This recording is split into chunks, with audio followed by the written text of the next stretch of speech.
Welcome to the Tristan channel, your gateway to a world of fascinating subjects ranging from folklore, history, sci-fi, and the paranormal to film entertainment. Here we explore all kinds of captivating topics that will leave you intrigued and eager for more. Delve into the depths of ancient myths and legends. Unravel the secrets of historical events. Immerse yourself in the realms of imagination with sci-fi wonders and explore the unexplained mysteries of the paranormal. Join us on this exciting journey where we bring you the best of folklore, history, sci-fi, and the supernatural, all wrapped up in the enchantment of film entertainment. Stay tuned for enlightening discussions, thrilling narratives, and endless possibilities as we unravel the unknown together. This is the Tristan channel, your doorway to a world beyond imagination.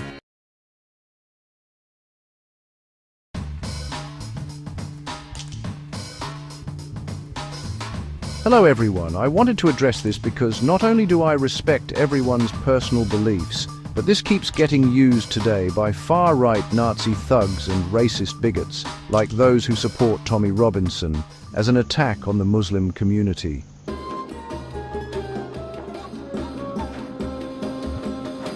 And that is the relationship between Muhammad and Aisha.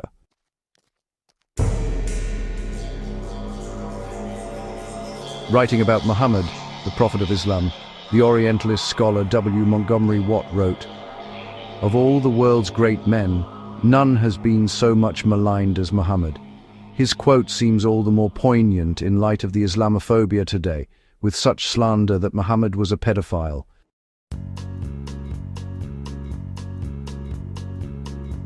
This claim is a recurring one among critics of Islam, so its foundation deserves close scrutiny.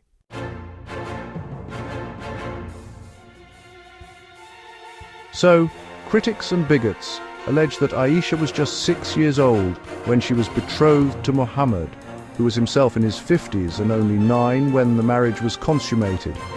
They base this on a saying attributed to Aisha herself, found in Sahih Bukhari, Volume 5, Book 58, number 234. The debate on this issue is, well, further complicated by the fact that a minority of Muslims believe this to be a historically accurate account.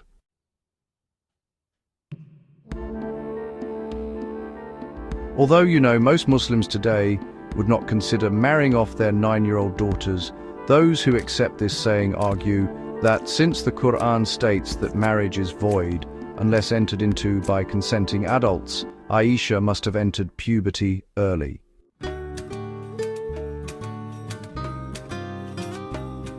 History scholars point out that in 7th century Arabia, adulthood was defined as the onset of puberty. This much is true, and it was also the case in Europe. 5 centuries after Muhammad's marriage to Aisha, 33-year-old King John of England married 12-year-old Isabella of Angoulême.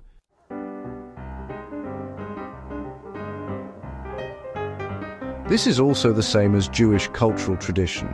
What's ironic is, well, Mary, when she married Joseph, was about 12 to 15 years old, and he was old enough to be her father or even grandfather, roughly in his 40s to 50s. Where's the outrage? It's complete, total hypocrisy, honestly, and rather ironic as we promote this relationship in the nativity play.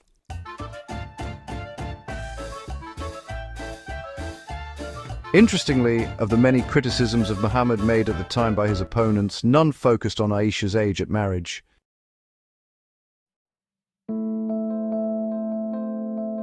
According to this perspective, Aisha may have been young, but she was not younger than what was the norm at the time.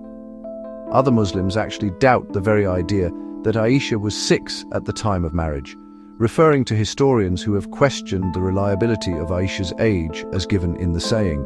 In a society without a birth registry and where people did not celebrate birthdays, most people just estimated their own age and that of others. Aisha would have been no different. What's more, Aisha had already been engaged to someone else before she married Muhammad, suggesting she had already been mature enough by the standards of her society to consider marriage for a while. It seems difficult to reconcile this with her being 6.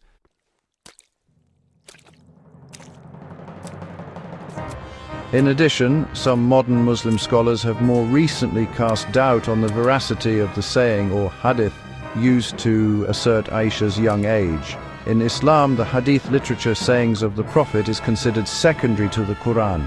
While the Quran is considered to be the verbatim word of God, the hadiths were transmitted over time through a rigorous but not infallible methodology, taking all known accounts and records of Aisha's age at marriage.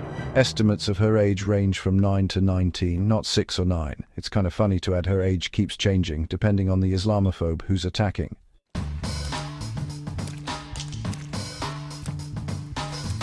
Because of this, it is impossible to know with any certainty how old Aisha was. What we do know is what the Quran says about marriage, that it is valid only between consenting adults, and that a woman has the right to choose her own spouse.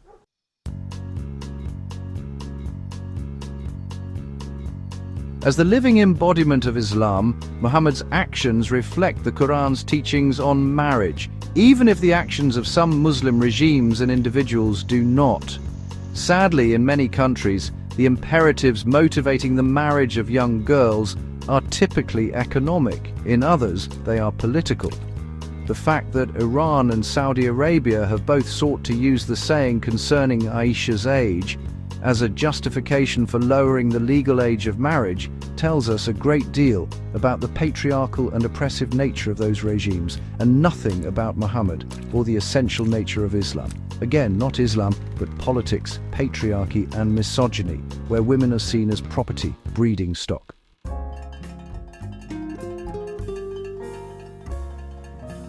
The stridency of those who lend credence to these literalist interpretations by concurring with their warped view of Islam does not help those Muslims who seek to challenge these aberrations.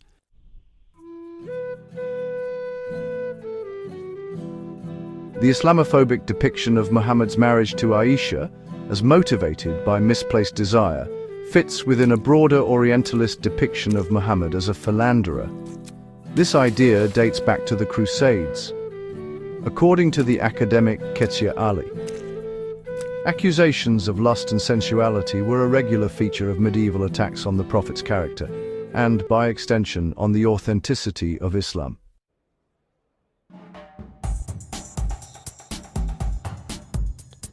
Since the early Christians heralded Christ as a model of celibate virtue, Muhammad, who had married several times, was deemed to be driven by sinful lust.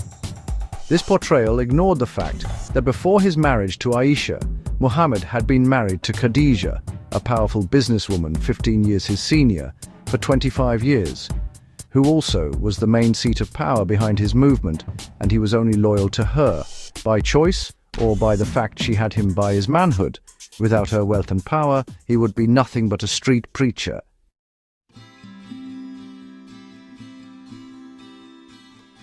When she died, he was, really devastated, and friends encouraged him to remarry. A female acquaintance suggested Aisha, who was a bright and vivacious character. Aisha's union would also have cemented Muhammad's long-standing friendship with her father, Abu Bakr. As was the tradition in Arabia, and actually many cultures, and still is in some parts of the world today, marriage typically served a social and political function. It was a way of uniting tribes, resolving feuds, caring for widows and orphans, and, generally strengthening bonds in a highly unstable and changing political environment.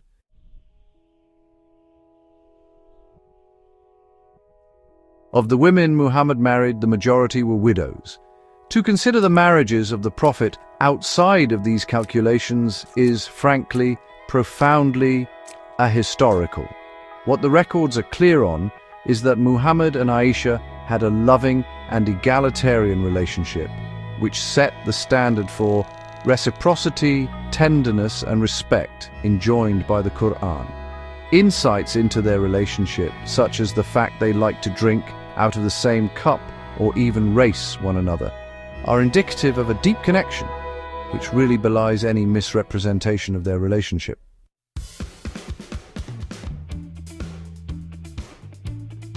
To paint Aisha as a victim is, honestly, completely at odds with her persona.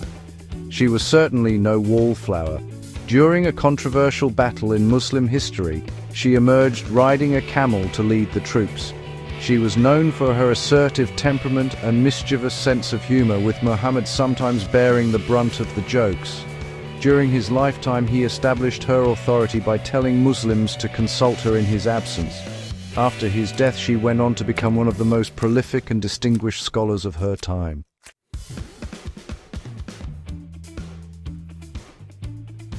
A stateswoman, scholar, mufti, and judge, Aisha combined spirituality, activism, and knowledge, and remains a role model for many Muslim women today. The gulf between her true legacy and her depiction in Islamophobic materials is not merely historically inaccurate, it is an insult to the memory of a pioneering woman. Those who manipulate her story to justify the abuse of young girls, and those who manipulate it in order to depict Islam as a religion that legitimizes such abuse, have more in common than they think.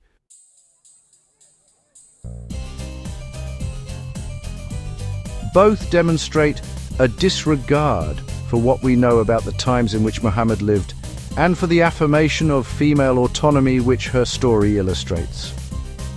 And to anyone who attacks Muhammad is a hypocrite. Our culture was just as bad. Kings and so on married young women. Also, when it comes to outrage, why has no one banned Snow White? She is 14 years old, and the prince is 33.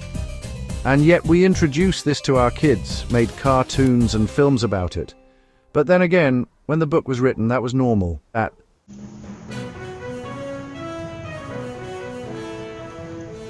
So, again, regardless of the morals of today, we have to consider the sign of the times back then. And as we can see, Aisha was 19 when they got married, and a student and entourage participant when she was younger. To attack a religion based on old cultural traditions of the times, we might as well condemn our own as well. Again, also, this is the culture, not the religion.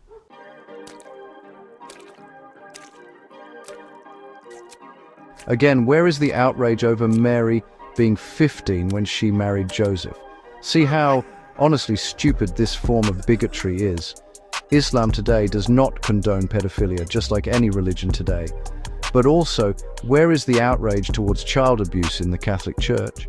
These bigots ignore that, yet attack Muslims for something that was distorted and something that they don't condone.